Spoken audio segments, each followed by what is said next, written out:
नमस्कार दोस्तों, आज हम बताएंगे माँ दुर्गा और शेर की कहानी। तो आइए सुनते हैं। हिंदू देवी देवताओं के वाहनों के बारे में आपने अवश्य सुना होगा। हर देवी देवता का अपना एक वाहन है।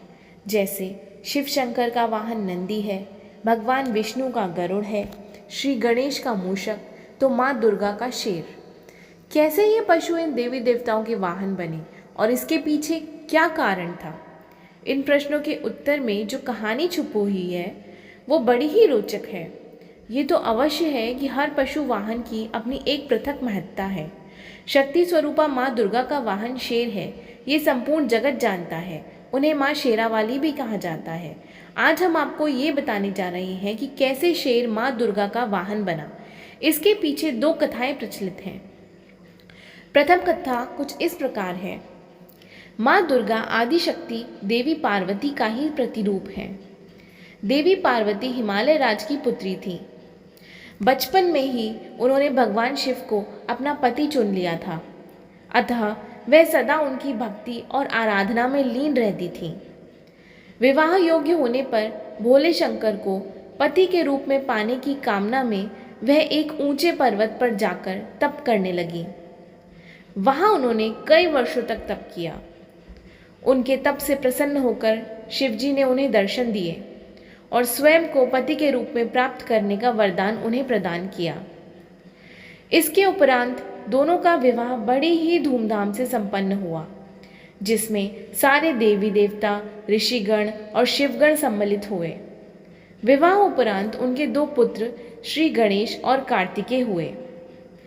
भगवान शिव को पति स्वरूप प्राप्ति के लिए कई वर्षों तक किए गए कठोर तप के फलस्वरूप देवी पार्वती का गौर वर्ण सांवला हो गया था। एक दिन कैलाश पर्वत पर बैठकर हास परिहास करते समय भगवान शिव ने माता पार्वती को काली कह दिया।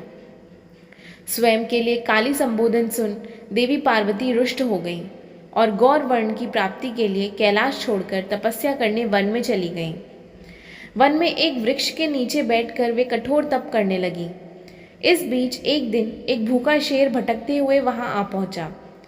देवी पार्वती को देख उनका भक्षण कर अपनी क्षुधा शांत करने की मंशा से वह उनके समीप पहुंचा, किंतु देवी पार्वती के तप का तेज इतना था कि वह शेर उनका भक्षण न कर सका और वहीं बैठकर उनकी तपस्या समाप्ति की प्रतीक्षा करने लगा। माता पार्वती को तप करते हुए कई वर्ष बीत गए। इतने वर्षों तक वह शेर वहीं उनके समीप बैठा रहा। एक क्षण को भी वह अपने स्थान से नहीं हिला। अंततः देवी पार्वती के तप से प्रसन्न होकर शिवजी ने उन्हें दर्शन दिए और गौर वर्ण का वरदान प्रदान किया। वरदान प्राप्ति उपरांत शिवजी के निर्देशानुसार देवी पार्वती गंगा के तट पर पहुंची। गंगा में स्नान उपरांत उनके भीतर का काला स्वरूप देवी के रूप में बाहर निकल गया और उन्हें गौर वर्ण प्राप्त हुआ। तब से उन्हें माँ गौरी भी कहा जाता है। उनके काले स्वरूप को देवी कौशिकी कहा जाता है। जब माता पार्वती स्नान कर बाहर आईं तो अपने तप स्थल पर एक शेर को बैठा हुआ पाया। बाद में उन्हें ज्ञात हुआ कि उनका भक्षण करने आए शेर ने उन्हें अपना ग्रास नहीं बनाया और इतने वर्षों तक उनके समीप बैठा रहा।